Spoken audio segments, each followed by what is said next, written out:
பொன்னாங்கண்ணி கீரை பொரியல் பண்ண போகிறோம். சிகப்பு பொன்னாங்கண்ணி கீரை. சரிங்களா? இது கண்ணுக்கு ரொம்ப நல்லது.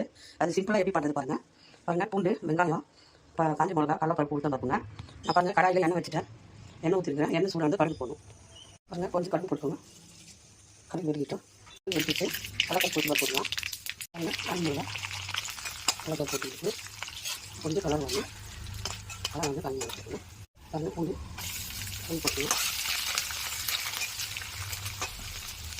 கொஞ்சம் கலர் வெங்காயம் போட்டுக்கணும். வெங்காயம் போட்டு கழுவிடுங்க. கழுவிட்டு பாருங்கள் வெங்காயம் வதங்கிச்சு. ஒரு கீழே போட்டுக்கலாம். அது நல்லா கொஞ்சம் கீழே போட்டு நல்லா போட்டு எண்ணெயில் வறுத்துங்க. வறுத்துனா அதில் சாப்பிட்டு கொஞ்சமாக போட்டுக்கோங்க. ஏன்னா கீரை வந்து கம்மியாக வரும். ஜாஸ்தி போட்டிங்கன்னா உப்பு ஜாஸ்தி ஆகும். போட்டாச்சு. போட்டு நல்லா வந்து வதக்கிட்டு மூடி போட்டுக்கலாம். கீரை வெங்காயம் மூடி போட்டு நல்லா இதை வேக வச்சுக்கலாம்.